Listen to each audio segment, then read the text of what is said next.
Hello everybody. Today I have decided to design a number converter from numbers to words from scratch. Not in Scratch, but in Python, alright? So, first we have to make the user input something. So I can just do print, let's say, just type any number here. And then we'll call the number rational number. And actually, it's going to be integer, it's not going to be rational. So integer equals, input. My mind had a blank there.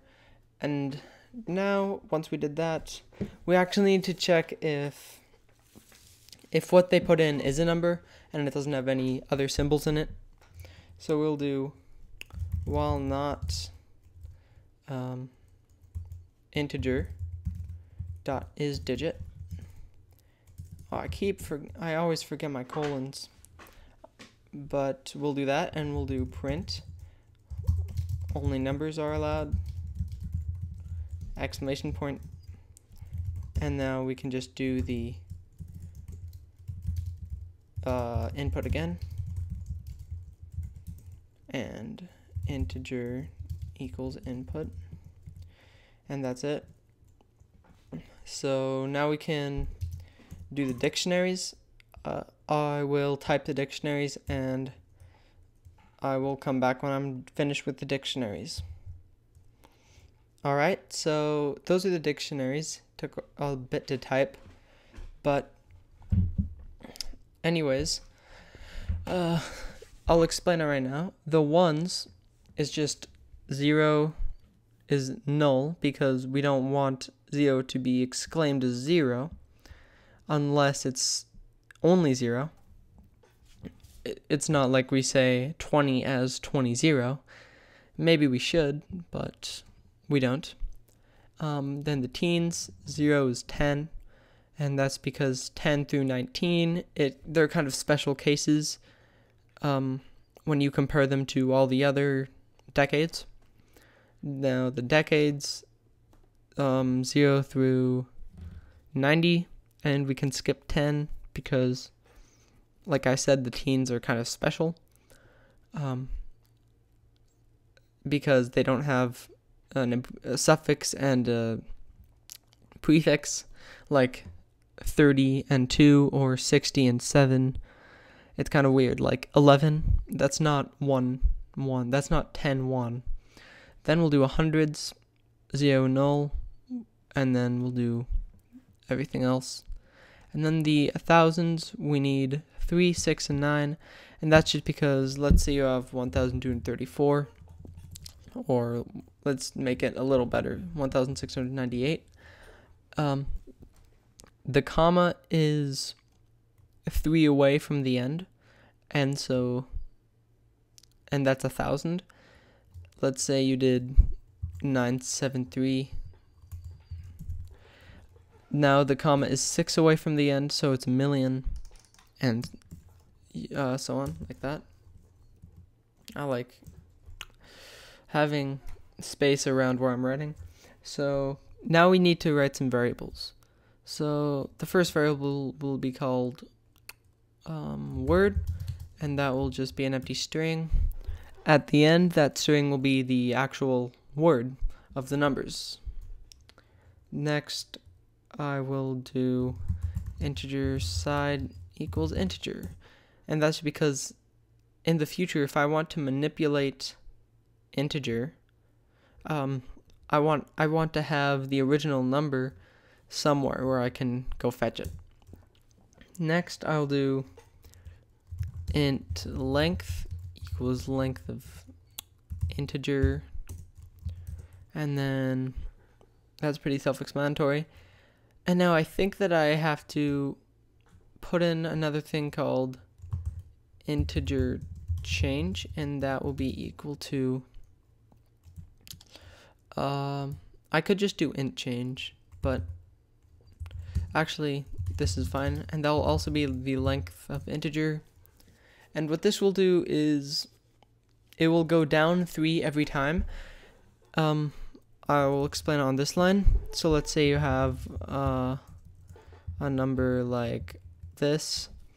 It will start at 1 after the 4, and it will test the 4, the 2, and the 7. Then it will go 3 that way to the next comma, test the 4, the 5, and the 6, go 3 to the next, and then test the 1. And so it's going to start as the length, and then it's going to subtract 3 every time. And now one more, we're just going to call it change equals 3. And what that will be doing, let's say we have another number like that. It will start at 3, and we'll do the length of integer minus 3. So it will be right at the comma, or not at the comma, but at the 5. And then we'll just input whatever changes. And if it changes 3, then we'll replace that comma with 1,000. And so if it's 6, we'll replace it with million. And if it's 9, we'll replace it with billion. As you can see, if we do the length minus 3, it'll be at the first comma, or the third comma, between the 3 and the 5. And that will be correctly replaced as 1,000, and so on like that. Once we do that, once we assign all those variables and define them, we need to create a loop that adds 3 every time to int length or integer change and change. And so we'll do while integer change is greater than 0, and that's just because once it gets to 0, everything will be done, and you'll see why. The first thing we need to do, we need to check if they actually just did 0, and in that case we need to just say that the word is 0, because that's it. It's pretty simple. And then next we're going to have to think about what happens if the middle digit is a 1, and then it will be the special assignment of all these teens up here. So if you're watching this, you don't have to be familiar with dictionaries. You can just watch. I'll try my best to explain, but it would help a lot if you were. It's really, really basic. So just doing an easy tutorial today. Now I'll do if. I'm not trying to be condescending, I'm sorry. I'm just saying if you have an ambition to learn and you haven't yet, you really should. It's pretty fun. And then I'll do if integer side is of integer change and minus 2. And what that will do, it will check if the middle digit is a 1. And that's important. I've already explained it, so I'm going to create a for loop now for, we'll call it digit in ones. No, teens. And this will test if the first digit, the third one actually, is equal to digit, word equals integer side of, actually no, word equals teens of digit plus word. Okay, so what this is doing, this line right here, digit is taking the value of all the keys. These are called keys. So the string of 0, the string of 1, right here, the string of the number 2, and the string of the number 3, and so on like that, so on and so forth. And then line 30 right here, it's testing, here, I can put this down. It's testing what the, one second, I want to see what is right here. Yeah, so I just made a simple program testing the integer.isDigit right here. And it's just testing out the syntax and stuff. So, all right, now back to the program. Line 30, if the third digit, I'll just write a number. Commas. If the third digit, so the 6 right here, if that is equal to digit in teens, so we'll go to the 6, and we'll see that that's equal to 16. And so the syntax for this is we'll type in whatever the dictionary is called, then we'll do square brackets, digit plus word, and that will update what the word is. So actually I like this. And next we need to do an else, actually just else. And we need an else because if the integer, we need to check if the middle digit is anything but 1. And if it is, we need to do the standard procedure. And you'll see what I mean. So the first thing we need to do, we need to check if we need to actually do a for loop, and we'll call this for digit 1 in ones, colon, if we just did again, if integer side of integer change minus 1 equals digit 1, word equals one's digit 1 plus word. And that's the exact same thing we did for the teens right here, and I already explained that, so I did the same thing with that right there. Next we have to do the tens, and so the tens, we actually need to make sure that integer change is not 1. So if integer change is greater than 1, and we need to do that because let's say we have this number right here. Integer change is first the length. Actually, we can't have any commas. So it's first the length, so it starts past the 3, then it goes 3 to the left, it's at the 6, 3 to the left, 1, 2, 3, at the 3. And so the thing with this is, here I need to delete this at the end. So if integer change is right at the 3, right there, that means it's 1, because it's the length of everything minus the length of everything but 1. So it's just 1. And right there, it checks everything to the left. So if integer change is 1, there is no 10. And so we'll either come up with an error, or it will just print any of the descriptions in the decades, or the tens, or whatever it is. And so that's what we have to do. We have to say if integer change is greater than 1. Now we can start testing of the tens. We can do 4-digit 2 in decades if integer side of integer change minus 2 equals digit 2. That was unneeded, but word equals decades of digit 2 plus word. And that's the exact same thing we did with the previous two. Now one final thing, or not one final, we need to check the hundreds. So the way we'll do that, we need to make sure the integer change isn't 1 or 2. And so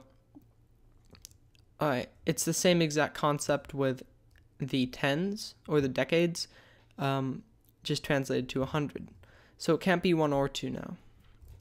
So if integer change is greater than 2, and we'll do another for loop, and guess what we're calling it? Digit 3.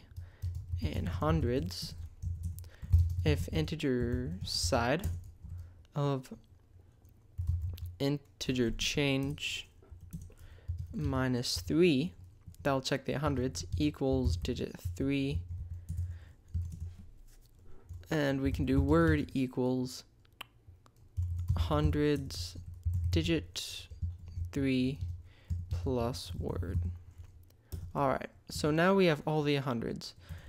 Actually, I'm going to test out the program, so I'm going to print word. Alright, so actually I need to make integer change equals integer change plus 3. And so now I'll test out the program. It will ask for a number. Let's type in 376. Alright, so it's out of range. String index out of range. Okay, so I just had a bug, and I realized that I said integer change equals integer change plus 3, and it actually needs to be minus. So let's test it now. Alright, let's do 347. 347. So it's a success.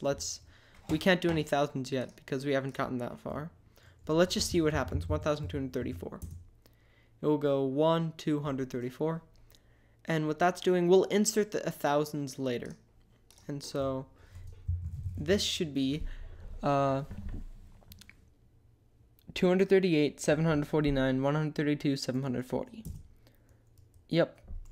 And we can see that I printed integer change, starts as the length is 12, then it goes down 3 every time. So first it's right there, then it's right there, then, then it's right there, then it's right there, then it's right there. So it goes 3 to the left every time, and just checks the 3 numbers to the left, like that. So how are we going to insert the thousands? The way I'm thinking that I want to do this, first we have to say change equals change minus 3, or plus 3 this time. I'm going to make the opposite error. And the way I want to do this, how am I going to do this? Alright, so what I have to do, I have to say if integer change is greater than 3, and that's because if it is 3 or lower, then we don't want to input 1,000.